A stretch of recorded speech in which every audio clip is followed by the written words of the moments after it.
The open E minor pentatonic is one of the scales I find the most valuable to learn as a beginner. It's a very common, versatile shape used as the basis for riffs, licks and solos. It's easy to remember. It can help build your fretboard and theory knowledge, your finger coordination and pattern building, and it's the perfect place to start to get your ears used to the sound of the minor pentatonic.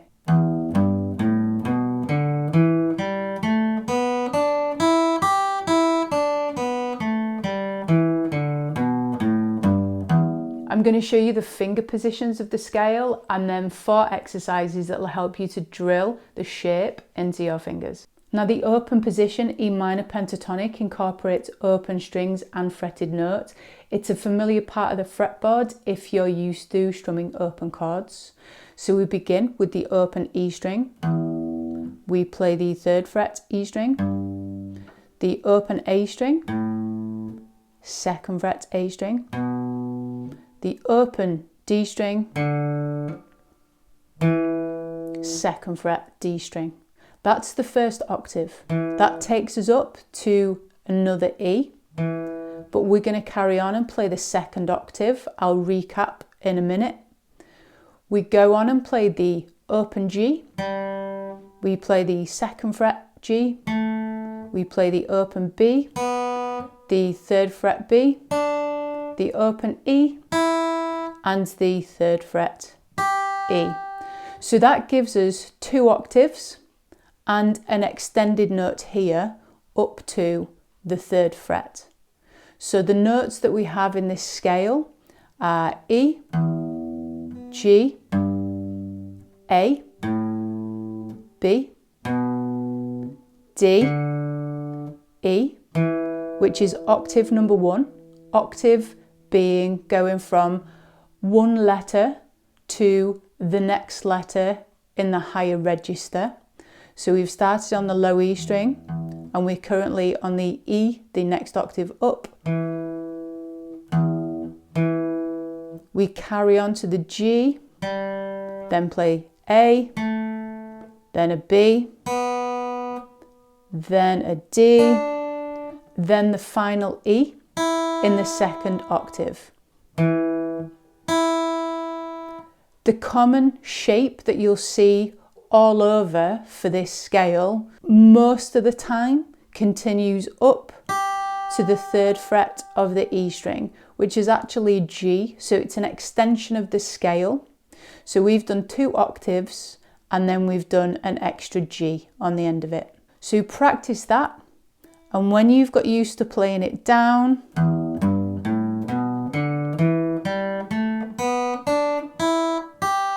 we come back up again.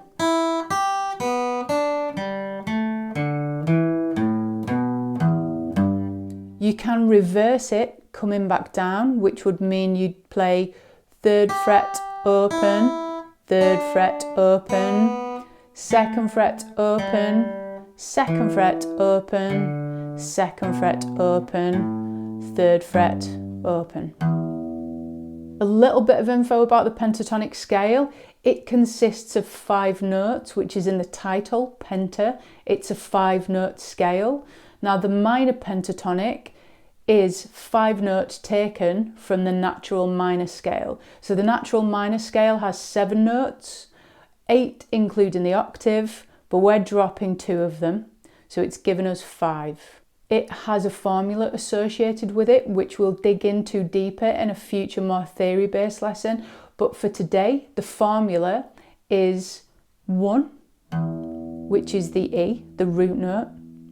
The G is a flat 3rd or a minor 3rd. The A is the 4th. The B is the 5th. The D is the flat 7th or minor 7th. And the E is the octave. So it's a 1, flat 3, 4, 5, flat 7, octave. And we carry that on to the 2nd octave where we go root or 1, flat 3, 4, 5, flat 7, and then the next octave on the E, and then we're playing the flat 3 again. in this particular shape. Scales are part of the language of music. They're the building blocks that form the basis for songs, riffs, solos, melodies. And what we do is we learn the scales, we learn the shapes, we associate the sound of the scales and get used to the sound of the scales. Once we've done that, we can then put them to work. We can learn to speak the language with the scale. Today we're building a foundation, so we're going to get to know the scale shape really, really well. I'm going to play through 4 exercises with you that will really instill the scale into your fingers. We do these exercises initially to get your fingers prepped, primed and ready for crafting the scale into something more musical and expressive. We begin with the scale in its most basic form to just play the scale all down picks.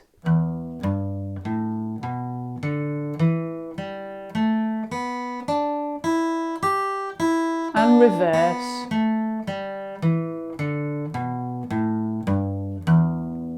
Once you're comfortable with down picks, we will now move on to the second variation, alternate picking. So alternate picking means to play an alternate direction of pick per note. So we're going to play down and then up, down, up, down, up, down, up, down, up, etc. and reverse. The third variation is to play the scale using hammer-ons. Now, hammer-ons is a technique I covered in a video last week, which you can find here if you need to brush up on that. So hammer-ons, we are going to play the scale ascending, which means going up, and reversing it, we're going to play it again using hammer-ons.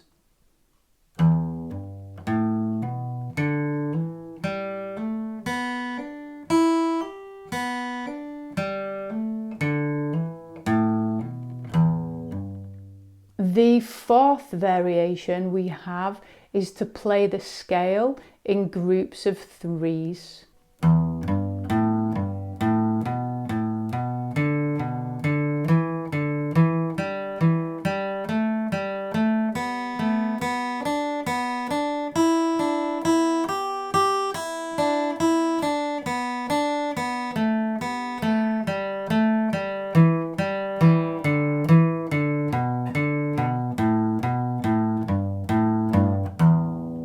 We play our first group of 3 notes, E, 3rd fret E, open A. We come back 1 to the 3rd fret E. That becomes our new number 1. So then we're going to do the next group of 3s, goes 3rd fret E, open A, 2nd fret A. Open A, 2nd fret A, open D. We come back 1, play 2nd fret A, open D, 2nd fret D, back 1 to open D, 2nd fret D, open G, back 1 to 2nd fret D, open G, 2nd fret G, open G, 2nd fret G, open B, 2nd fret G, open B, 3rd fret B, open B, 3rd fret B, open E, 3rd fret B, open E, 3rd fret G.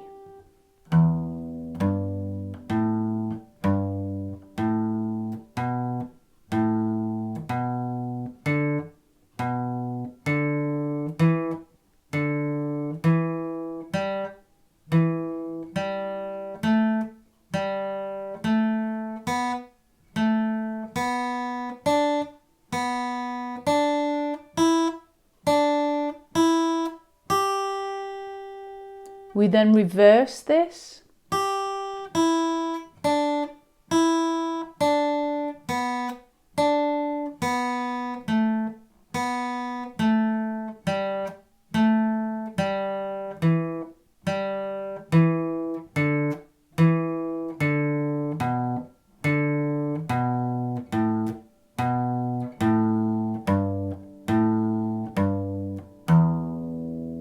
And the final variation we have today is a string skipping variation.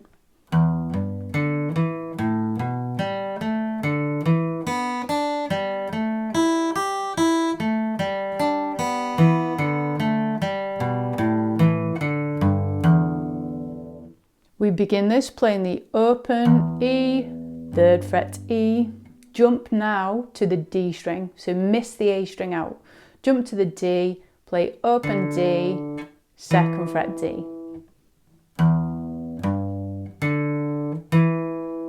We move backwards to the A string, play open A, 2nd fret A, jump over the D to the G string, open G, 2nd fret G.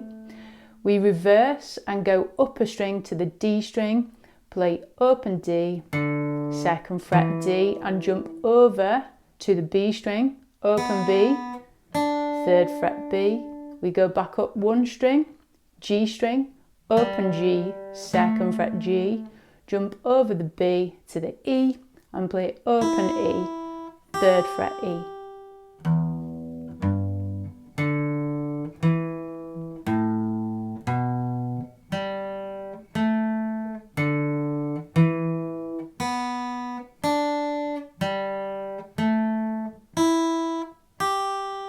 We play this in reverse.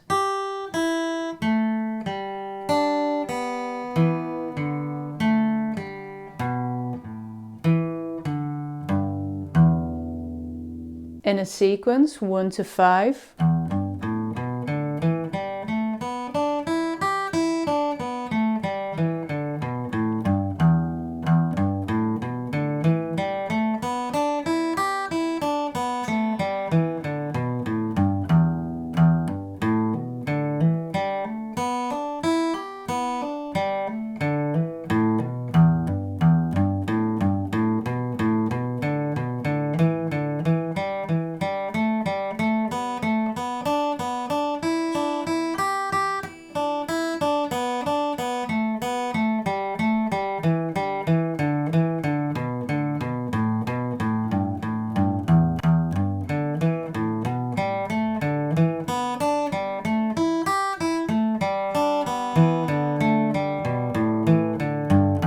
Some practice tips: when you've got these exercises to a basic level, start to work in a metronome. So at a slow speed, just practice playing in time to something that is other than yourself. The next steps, now that you've built this foundation, are to take the scale and become more musical and expressive with it. We want to start creating with it and to craft with it. We do this now by working out or learning riffs that use the E minor pentatonic scale, by listening to songs where the solo or licks may be using the E minor pentatonic.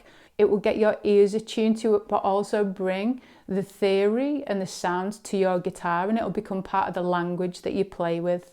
This lesson here introduces you to hammer-ons and how you can use them to add flair to your playing, whether it's in solos, scales, chord embellishments if you're strumming along. A little bit of technique can make so much difference and add so much to your playing. See you next time.